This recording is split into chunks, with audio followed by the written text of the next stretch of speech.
Numbers that changed politics, Petty's political arithmetic, and Graunt's bills of mortality. What is the most important thing for governing a country well? A great leader?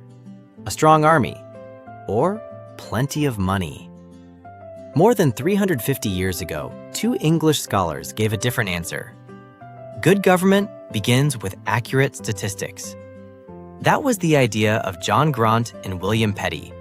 Even before the 17th century, governments counted their populations. They used the data to collect taxes and recruit soldiers during wars. But statistics at the time did little more than count people. They had plenty of numbers, but they rarely analyzed what those numbers meant. The person who changed this way of thinking was John Graunt. In 1662, he carefully analyzed birth and death records that had been collected in London for decades. He found surprising patterns hidden in simple numbers. For example, some diseases appeared at similar rates every year, while others, such as the plague, suddenly claimed many lives. He also discovered that about 1 out of every 3 children died before reaching the age of 6. The numbers clearly showed how poor living conditions were at the time. Graunt went one step further.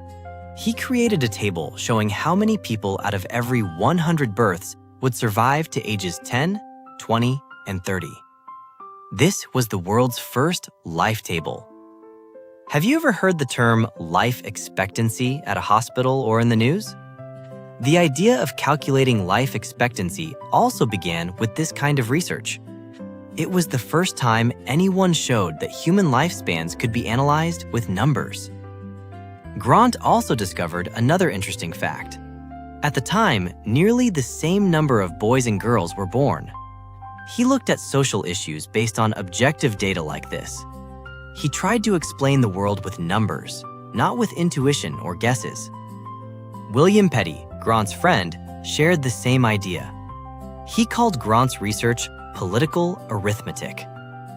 Why did he choose the name political arithmetic? Petty believed that good government should begin with numbers and facts, not emotions.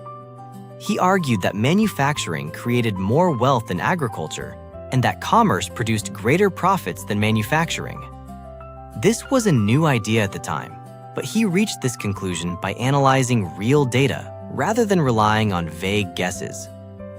Petty also stressed that statistics should not include personal opinions or emotions. Only objective data that anyone could verify should be used. At the time, Britain was becoming increasingly anxious that it might fall behind other countries. Politicians appealed to people's patriotism, but Petty took a different approach. He analyzed statistical data to examine the British economy objectively and predicted that Britain would become the center of world trade. Graunt's and Petty's research later spread across many countries in Europe. The astronomer Halley, famous for Halley's Comet, used life tables to calculate life insurance premiums. The mathematician Gottfried Wilhelm Leibniz also argued that every nation needed a central statistical agency to survey its population and economy. This idea eventually led most countries to establish a national statistics office.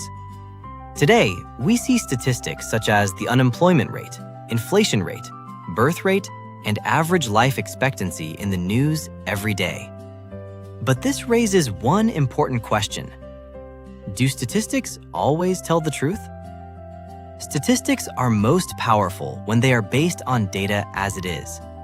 If someone changes numbers or shows only part of the data for personal gain, people make the wrong decisions. That is why good statistics help build a good society, while misleading statistics can create confusion. John Graunt and William Petty understood this more than 350 years ago. They said that to lead a country well, we must look at numbers as they are, not the numbers people want to hear.